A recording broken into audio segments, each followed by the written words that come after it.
దేవునికి స్తోత్రం. ఈరోజు వాక్య ధ్యానాంశము 1 కొరింథీయులకు రాసిన పత్రిక 6వ అధ్యాయం 19వ వచనము. మీ దేహము దేవుని వలన మీకు అనుగ్రహింపబడి మీలో ఉన్న పరిశుద్ధాత్మకు ఆలయమై ఉన్నదని మీరు ఎరగరా, మీరు మీ సొత్తు కారు. చూడండి, దేవుడు చెప్తున్నాడు, యేసుక్రీస్తు ప్రభువు తన ప్రాణాన్ని పెట్టాడు, తన రక్తాన్ని కార్చాడు, మరలా తిరిగి లేచి పరలోకానికి వెళ్ళాడు. ఆ రక్తాన్ని కార్చి ప్రాణాన్ని పెట్టుకున్న దేవుని సొత్తై మనం ఉన్నాము, కానీ మనము మన సొత్తు కాదు. మన యజమానుడు ఎవరయ్యా అంటే యేసుక్రీస్తు ప్రభు, పరలోకపు తండ్రి.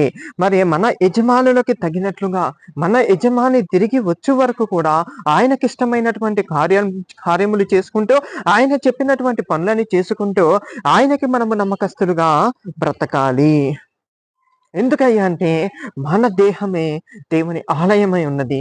కాబట్టి మన దేహం పరిశుద్ధంగా ఉంటే ఇందులో ఉన్న పరిశుద్ధాత్మ దేవుడు సంతోషిస్తాడు. మన దేహం పవిత్రంగా ఉంటే పరిశుద్ధాత్మ దేవుడు మనలో నివసిస్తాడు. మనల్ని దిశ నిర్దేశకత్వం చేసుకుంటూ ముందుకే నడిపిస్తాడు. కాబట్టి మన దేహంలోనే పవిత్రంగా మనము కాపాడుకోవడానికి నిర్ణయం తీసుకొని ఒక్క అడుగు ముందుకేస్తే దేవాతి దేవుడే మిగతా 99 అడుగులు నడిపించుకుంటూ తీసుకెళ్తాడు.